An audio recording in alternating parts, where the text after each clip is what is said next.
আসসালামু আলাইকুম রহমতুল্লাহি ওবরকাতুহু। সম্মানিত দর্শক, ইরান এবং আমেরিকা ইসরায়েলের যুদ্ধ চূড়ান্ত পর্যায়ে। পৃথিবীতে যুদ্ধের ময়দানে এমন কিছু ঘটনা ঘটে, সেই ঘটনার ফলে একটা জাতির অস্তিত্ব বিলীন হয়ে যায়, একটি দেশের মানচিত্র চলে যায়, কোন একটি জনগোষ্ঠী পৃথিবীর বুক থেকে হারিয়ে যায়, সভ্যতা বিলীন হয়ে যায় এবং নতুন একটা সভ্যতা গড়ে ওঠে। এই ধরনের যুদ্ধ যখন হয়, ইংরেজিতে এটিকে বলা হয় ডিসাইসিভ ব্যাটেল। এই ইরানের মাটিতে একটা সময় এরকম একটা ডিসাইসিভ ব্যাটেল হয়েছিল, দ্য ব্যাটেল অফ গাউগেমেলা। পারস্য সম্রাট তৃতীয় দারায়ুস আর আলেকজান্ডার দ্য গ্রেট। আবার তৃতীয়, চতুর্থ, প্রথম, দ্বিতীয় 4টা যুদ্ধ হয়েছিল, পিউনিকের যুদ্ধ, ডিসাইসিভ ব্যাটেল। এরকম অনেক কিছু আছে যেটা পৃথিবীর সকল কোর্স অফ অ্যাকশন পরিবর্তন করে দেয়। ভারতের যে সকল যুদ্ধ ডিসাইসিভ ব্যাটেল, তার মধ্যে পানিপথের যে প্রথম যুদ্ধ, এটিকে বলা হয় ডিসাইসিভ ব্যাটেল। ভারতের ইতিহাস মানচিত্র পরিবর্তন করে দিয়েছে। তো এখন এই শতাব্দীর মধ্যে যতগুলো যুদ্ধ হয়েছে, আপনি বোঝার চেষ্টা করুন, এই শতাব্দীতে কিন্তু দুটো মহাযুদ্ধ হয়েছে। প্রথম মহাযুদ্ধ, দ্বিতীয় মহাযুদ্ধ, that is also decisive battle. কিন্তু প্রথম মহাযুদ্ধ এবং দ্বিতীয় মহাযুদ্ধের চাইতেও ইরান এবং আমেরিকার এই যুদ্ধটি, এটি মোর ডিসাইসিভ। এর কারণ হলো যে আমরা শিক্ষা, সভ্যতা এবং উন্নয়নের যে চরম শিখরে পৌঁছে গেছি, বিজ্ঞানের যে সর্বোচ্চ আধুনিকায়ন, আমাদের মধ্যে এখন যেভাবে আর্টিফিশিয়াল ইন্টেলিজেন্স কাজ করছে, যেভাবে সামাজিক যোগাযোগ মাধ্যম কাজ করছে, যেভাবে মিলিটারি যে টেকনোলজি কাজ করছে, এটি এই পৃথিবীতে কখনোই ছিল না। আর এই সব প্রযুক্তি, সকল টেকনোলজি একত্রে সম্মিলিতভাবে এই যুদ্ধের ময়দানে প্রদর্শিত হচ্ছে। এক পক্ষ অপর পক্ষকে ধ্বংস করার জন্য সব কিছু ব্যবহার করছে। 2 নম্বর হলো যে আমাদের জীবনের এই মুহূর্তে যত উপকরণ রয়েছে, we have a huge safety measures. আমরা এখন বাংকার তৈরি করতে শিখেছি, আবার আমাদের পরমাণু বোমা আছে। আমরা হাজার হাজার মাইল দূরে বসে একেবারে নিখুঁতভাবে আমরা ক্ষেপণাস্ত্র ছুঁড়ে কোনো একটা বিল্ডিংয়ের 100 তলার কোনো একটা রুমের মধ্যে একটি বৈঠক চলছে শত্রুপক্ষে, সেই বৈঠকে গ্রেনেড ছুঁড়ে সেখানে নিখুঁতভাবে সবাইকে মেরে ফেলতে পারি। এই প্রযুক্তি পৃথিবীতে কোনো অবস্থাতে ছিল না, কখনো ছিল না, এবং ঠিক সেই প্রযুক্তির সর্বোচ্চ ব্যবহার এই যুদ্ধে হচ্ছে। দ্বিতীয়ত হলো যে এই যুদ্ধের দুটো পক্ষ, ইসরায়েল এবং আমেরিকা, তারা মনে করছে যে তারা সুপার সুপার সুপার পাওয়ার, এর চেয়ে তার বড় পাওয়ার হতে পারে না। তারপরে যেটা হলো, আর অন্যদিকে ইরান, তারা গোপনে নিজেদেরকে এতটা সুসজ্জিত করেছে, এতটা প্রস্তুত করেছে যে তারা রণাঙ্গনে তাদের যুদ্ধ নৈপুণ্য প্রদর্শন না করা পর্যন্ত পৃথিবী বুঝতে পারেনি, পৃথিবীবাসী বিশ্বাসই করতে পারেনি যে ইরানের পক্ষে যুদ্ধ করা সম্ভব। আমেরিকা হাজার হাজার কিলোমিটার দূরে থেকে এখনও দম্ভ দেখাচ্ছে। তারা মনে করছে যে ইরানের বহু শীর্ষ জেনারেলদেরকে মেরে ফেলা হয়েছে, ইরানের বহু ঘর বাড়ি, না হলেও 50,000 ঘর বাড়ি ভবন মাটির সঙ্গে মিশিয়ে দেওয়া হয়েছে, ইরানের কিচ্ছু নেই। ডোনাল্ড ট্রাম্পের ভাষায় তাদের নেভি নেই, নৌবাহিনী নেই, তাদের বিমান বাহিনী নেই, তাদের বিমান নেই, তাদের সেনাবাহিনী নেই, ক্যান্টনমেন্ট নেই, সব কিছু আমরা ধ্বংস করে দিয়েছি, কাজে আমরা যুদ্ধে জয়লাভ করেছি। কিন্তু ওই ধ্বংসস্তূপের মধ্য থেকে হঠাৎ করে 4000 কিলোমিটার যে পাল্লার ক্ষেপণাস্ত্র বের হয়ে আমেরিকার দিয়াগো গার্সিয়া যে দ্বীপ ভারত মহাসাগরে সেখানে আক্রমণ চালাচ্ছে।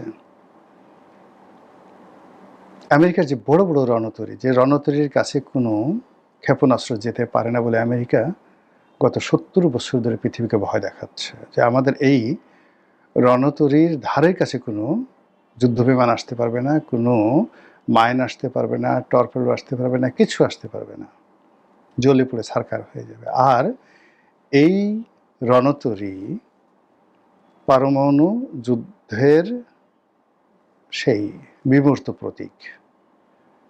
এখানে সর্বাধুনিক শত শত প্লেন উঠানামা করতে পারে, এখান থেকে গ্রেনেড ছোড়া যায়, এখান থেকে মাইন ছোড়া যায়, এখান থেকে 8000 সৈন্য যে কোনো স্থলভূমিতে নামিয়ে যুদ্ধ করা যায়। এখান থেকে যে সৈন্যরা তারা আকাশে যুদ্ধবিমান দিয়ে যুদ্ধ করতে পারে এবং নৌপথে যুদ্ধ করতে পারে, ত্রিমাত্রিক।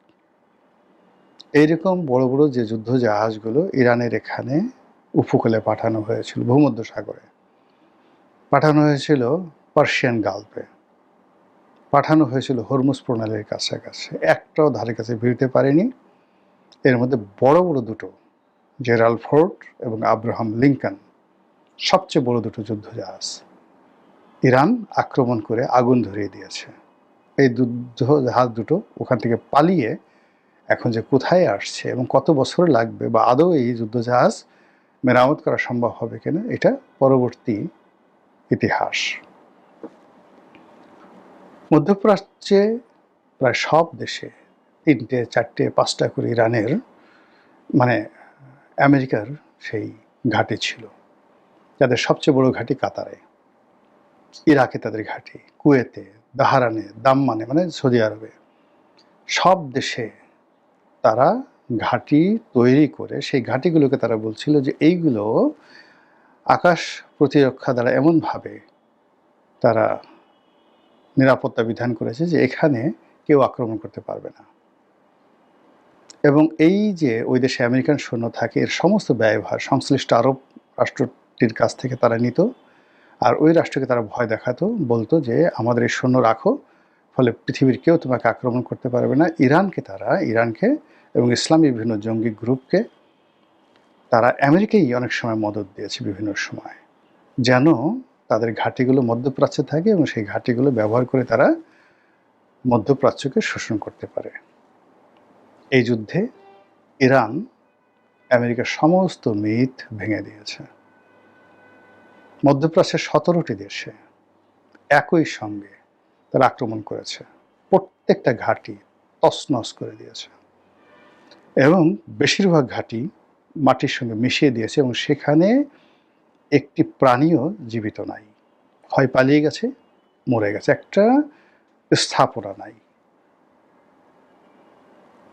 এই হলো বাস্তব অবস্থা। আর এর ফলে আরব দেশগুলোর মধ্যে যে কম্পন শুরু হয়েছে, যে ভীত সন্ত্রস্ততা শুরু হয়েছে, যেটা আপনি কল্পনা করতে পারবেন না এই মুহূর্তে। খোদ আমেরিকাতে যাকে বলা হয় কান্নার রোল পড়ে গেছে। ইরানের প্রথম সারির যে সকল নেতৃবৃন্দ রয়েছেন, সামরিক নেতৃবৃন্দ, রাজনৈতিক নেতৃবৃন্দ, অনেকে নিহত হয়েছেন। কিন্তু একটার পর একটা জায়গা পূর্ণ করে যারা ফেলেছেন নতুন নেতৃত্ব, তারা আগের নেতৃত্বের সাথে আরও চৌকস, আরও আধুনিক, আরও স্মার্ট। আমেরিকাকে মানে রীতিমতো ভীত সন্ত্রস্ত করে ফেলছে নতুন নেতৃত্ব, তাদের কথা সব কিছু। এবং যুদ্ধের প্রথম 7 দিন তাদের সাথে কেউ দাঁড়ায়নি, মানে ইরানের সঙ্গে। এখন তাদের সঙ্গে উত্তর কোরিয়া, তাদের সঙ্গে রাশিয়া, তাদের সঙ্গে তুরস্ক, তাদের সঙ্গে যাকে বলা হয় চীন, সব কিছু দিয়ে সহযোগিতা করছে। যুদ্ধের প্রথম 7 দিনে সারা দুনিয়ার মার্কিন তাবেদার রাষ্ট্রগুলো সব তাদের সাথে ছিল, এখন একজনও নেই, not a single one, America একা। শুধু তাই নয়, আমেরিকার মধ্যে, উইদিন আমেরিকার মধ্যে সিআইএ, পেন্টাগন এবং মার্কিন মেরিন, হোয়াইট হাউস, প্রতিনিধি পরিষদ মানে কংগ্রেস, সিনেট এবং তাদের যে জাস্টিস ডিপার্টমেন্ট এবং একই সঙ্গে তাদের যে সেক্রেটারি অফ স্টেট মানে পররাষ্ট্র দপ্তর একে অপরের সাথে ঝগড়া করছে। এ বলছে এর দোষ, ও বলছে ওর দোষ, এ বলছে যুদ্ধে যাব না, ও বলছে পদত্যাগ করব। পুরা ডোনাল্ড ট্রাম্পকে রীতিমতো মৃত্যুর মুখে ঠেলে দিয়েছে। একই অবস্থা ইসরায়েলে। সেখানে এখন যে প্রধানমন্ত্রী বেঞ্জামিন নেতানিয়াহু, তার আত্মীয় স্বজন অনেকে মারা গেছেন, সেও মারা গেছে বলে বিভিন্ন মহল থেকে বলার চেষ্টা করছে। ঘটনা যাই হোক না কেন, সবাই বলছে এই নেতানিয়াহুর পতন চাই, তার বিচার চাই। মানুষ সব রাস্তায় নেমে আসছে। কত যে ক্ষয়ক্ষতি হয়েছে এটা এখন পর্যন্ত বোঝা যাচ্ছে না। তারা বিভিন্ন সময় স্থল অভিযান করত, কিছু হলেই তারা গাজাতে ঢুকে পড়তো, কিছু হলেই তারা লেবাননে ঢুকে পড়তো। এবারও লেবাননে ঢুকে পড়ছে, কিন্তু ঘোড়ার ডিম কোনো কাজ হচ্ছে না। এখন ভয় যে উল্টো হামাস এবং যাকে বলা হয় হুতি, তারপর হিজবুল্লাহ, তারা যদি সম্মিলিতভাবে ইসরায়েলে সামরিক অভিযান চালায়, স্থল অভিযান চালায়, পুরো ইসরায়েল খালি হয়ে যাবে। লক্ষ লক্ষ মানুষ ইসরায়েল ছেড়ে চলে গেছে। এই অবস্থায় বলতে গেলে নাকে খত দিয়ে আমেরিকা হাত জোড় করে ভিক্ষা প্রার্থনা করছে শান্তি চুক্তির, যুদ্ধবিরতির। ইরান বলছে হবে না, পার্মানেন্ট কিছু করতে হবে, তার জন্য আমাদের 5টি শর্ত আছে। আর অন্যদিকে শান্তি চুক্তির জন্য তারা 15টি শর্ত দিয়েছে আমেরিকা। ইরান বলছে একটা শর্ত মানি না, আমাদের 5টা শর্ত মানতে হবে। শর্ত নম্বর 1, মধ্যপ্রাচ্য থেকে চলে যেতে হবে। শর্ত নম্বর 2, যুদ্ধের ক্ষয়ক্ষতি দিতে হবে, যা আমাদের ক্ষতি হয়েছে। শর্ত নম্বর 3, আমাদের উপর যত অবরোধ আছে, যা কিছু সব তুলে নিতে হবে। শর্ত নম্বর 4, ভবিষ্যতে এই ধরনের কোনো যুদ্ধ হবে না, এজন্য তৃতীয়, চতুর্থ, পঞ্চম যে রাষ্ট্রগুলো রয়েছে তাদের মধ্যস্থতায় এই চুক্তি স্বাক্ষরিত হবে। এইভাবে 5টি শর্ত, বোঝার চেষ্টা করুন। এর বাইরে এই যে হরমুজ প্রণালী, যেটাকে তারা একটা ইন্টারন্যাশনাল রুট হিসেবে প্রথম দিন থেকে তাদের নিয়ন্ত্রণ ছিল, কিন্তু ইন্টারন্যাশনাল রুট হিসেবে এটাকে তারা স্বীকৃতি দিয়েছিল এবং এটার উপর তারা কোনো লেভি নিত না। এখন লাইক পানামা খাল, লাইক সুয়েজ ক্যানাল, এগুলোর মতো বা বসফরাস প্রণালী, এগুলোর মতো এই হরমুজ প্রণালীর উপর তারা এখন লেভি বসিয়েছে। যে জাহাজগুলো যাচ্ছে, বড় বড় ট্যাঙ্কার জাহাজগুলো, বলছে যে $20 লাখ আগে পেমেন্ট করতে হবে, তাও ডলারে না, চীনা মুদ্রা ইউয়ানে পেমেন্ট করতে হবে, করে তারপর এখান থেকে যেতে হবে। এবং সেভাবে অনেক জাহাজ সেই হরমুজ প্রণালী পাড়ি দিচ্ছে। এবং বিশ্বের 20% তেল পরিবহনের যে রুট, এই রুটের উপর দিয়ে যে জাহাজগুলো চলাচল করে, তার উপর যদি এইভাবে সুয়েজ ক্যানালের মতো তারা ট্যাক্স আদায় করতে পারে, ইরানের আর কিছু করা লাগবে না। ফলে বুঝতে পারছেন যে ইরান এইটাই যে যুদ্ধ, এই যুদ্ধ কীভাবে ডিসাইসিভ হয়ে যাচ্ছে। এই যুদ্ধ, ইরানের যে বিজয়, এটা মধ্যপ্রাচ্যে কী প্রতিক্রিয়া তৈরি করবে, এই যুদ্ধে আমেরিকার পরাজয় মধ্যপ্রাচ্যে কী পরিণতি ডেকে নিয়ে আসবে। আল্লাহ এই দুনিয়াতে যে কত কিছু ঘটান, রাজাকে ফকির করেন, ফকিরকে রাজা করেন, কোর্স অফ অ্যাকশন পরিবর্তন করে দেন। আল্লাহ আমাদের সবাইকে হেদায়েত দান করুন এবং হেফাজত করুন। আসসালামু আলাইকুম ওয়া রাহমাতুল্লাহি ওয়া বারাকাতুহু।